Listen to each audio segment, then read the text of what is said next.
What if one of God's greatest devotees cursed God himself? What if that curse changed the entire course of history and gave us one of the most beloved stories ever told, the Ramayana? This is not some made-up tale. This comes straight from the ancient texts, and it begins with something we all struggle with: ego. Narada Muni. You have probably heard his name. He is one of the most famous sages in all of Hindu mythology, a divine traveler who moves between the three worlds, heaven, earth, and the netherworld. He carries his veena, constantly chanting the name of Lord Vishnu. Narayana, Narayana, that is his trademark. He is considered one of the greatest devotees of Vishnu, and everyone knows it. But here is the problem: Narada knew it too. Let me take you back to the beginning of this story. There was a time when Narada performed incredibly intense meditation.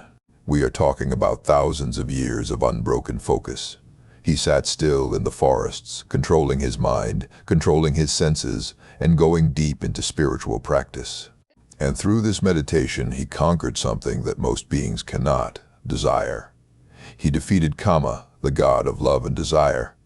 Or at least, he believed he did. Now, when you achieve something like that, the natural thing is to feel proud. And that is exactly what happened. Narada felt a sense of pride swelling inside him. He thought to himself, "I have done what even the gods struggle to do. I have conquered desire itself. Nobody else can claim this." And what did he do next? He went straight to Lord Shiva and told him about his achievement. He basically bragged about it. Lord Shiva, being the wise and compassionate god that he is, listened quietly. But inside, he knew this was dangerous. Pride is a trap. And Shiva gently warned Narada, "Do not go telling Lord Vishnu about this. Keep it to yourself." But did Narada listen? No, of course not. When ego takes hold, even the wisest people stop listening to good advice. Narada went directly to Lord Vishnu in Vaikuntha and proudly announced that he had conquered Kama. He had defeated desire. He was beyond temptation. Now, Lord Vishnu smiled. He congratulated Narada. But Vishnu is the preserver of the universe. He is the one who maintains balance. And he knew that unchecked ego, even in his greatest devotee, would eventually cause problems. So Vishnu decided to teach Narada a lesson, not out of cruelty, out of love. Here's where the story gets really interesting. As Narada was traveling through the world, he came across a beautiful kingdom. In this kingdom, a great king named Shilnidhi was holding a Swayamvar for his daughter. Now, this princess was not ordinary. Her name was Vishwamohini, and she was so beautiful that kings and princes from across the world had come to win her hand in marriage. The moment Narada saw her, something happened that he thought was impossible. His heart stirred. He felt attraction. He felt desire. The very thing he claimed to have conquered, it came rushing back like a flood. Narada was confused. He was shaken. But instead of recognizing this as a lesson, his ego pushed him further. He thought, "I must marry this princess. I must have her." So he came up with a plan. He went to Lord Vishnu and asked for a favor. He said, "Lord, please give me your face. Make me look like Vishnu himself, so that the princess will choose me in the Swayamvar." Now pay attention to what Vishnu did. Narada asked for Vishnu's Hari face. The word Hari means both Vishnu and monkey. And Vishnu, in his divine play, gave Narada the face of a monkey. But here is the thing. Narada could not see his own reflection. He had no idea what he looked like. He walked into the Swayamvar thinking he was the most handsome person in the room. Meanwhile, Lord Vishnu himself appeared at the Swayamvar in his true divine form. And the princess Vishwamohini, seeing the radiant beauty of Vishnu, walked straight past everyone and placed the garland around Vishnu's neck. She chose Vishnu. Narada was stunned. He could not understand what had gone wrong. Then, two attendants of Shiva, some texts say they were divine beings disguised as ordinary people, showed Narada his reflection in a pool of water, and there it was, a monkey face. Narada had been walking around with the face of a monkey, and he never even knew. The humiliation hit him like a thunderbolt.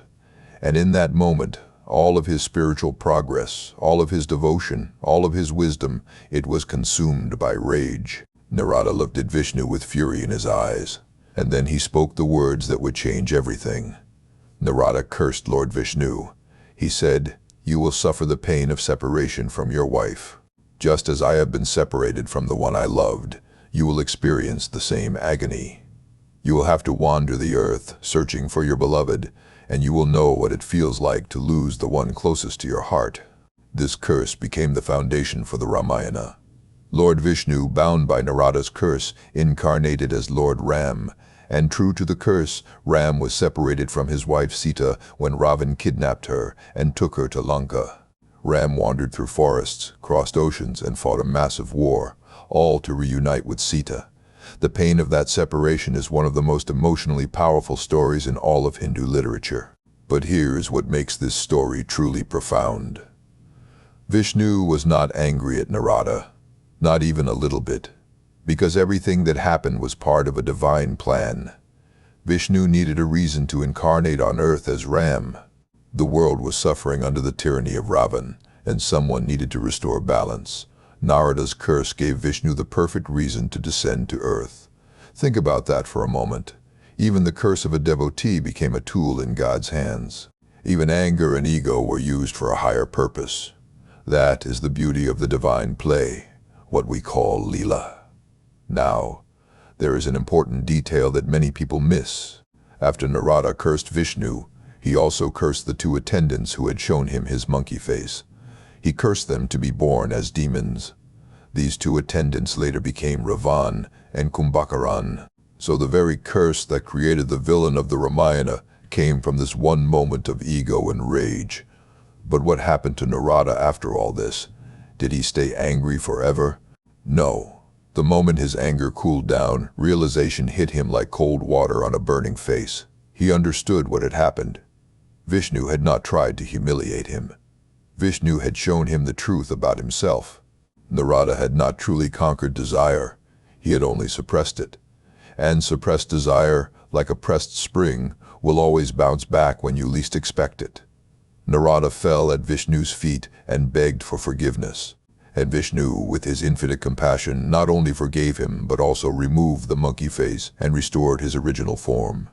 Vishnu told Narada that this experience was necessary, that true spiritual progress comes not from claiming victory over desire, but from genuine humility. The moment you think you are above everyone else, you have already fallen. Vishnu also gave Narada a blessing. He said that the monkey face that Narada despised would one day become the face of his greatest devotee. And that devotee would be Hanuman, the monkey god who would play a crucial role in the Ramayana, helping Ram rescue Sita. So even the curse, even the humiliation, was transformed into something sacred. There are deep lessons hidden in this story. The first lesson is about ego. Narada was genuinely devoted. He was genuinely powerful. But the moment he started comparing himself to others and thinking he was special, he lost his balance. Ego does not care how spiritual you are. It will find a crack and seep in. The second lesson is about the nature of desire. You cannot defeat desire by running away from it or pretending it does not exist. True mastery over desire comes from understanding it, accepting it as part of human nature, and then gently rising above it through wisdom, not force. The third and perhaps most beautiful lesson is about God's compassion. Vishnu did not punish Narada, he corrected him. There is a huge difference between punishment and correction. A teacher who fails a cheating student is not being cruel. They are making sure the student truly learns. That is exactly what Vishnu did for Narada. And the final lesson is about how everything in this universe is connected. One moment of ego led to a curse. That curse led to the birth of Ram. Ram's story gave humanity one of its greatest spiritual teachings, the Ramayana. Millions of people across thousands of years have found hope, courage, and faith through Ram's story. And it all started because one devotee let his pride get the better of him. So the next time you feel proud of your achievements, the next time you think you are better than others, remember Narada. Remember that even the greatest devotee of God was not immune to ego. And remember that the universe has its own way of teaching you humility, sometimes gently, sometimes not. This is the power of these ancient stories. They are not just entertainment, they are mirrors. And if you look closely enough, you will see yourself in them.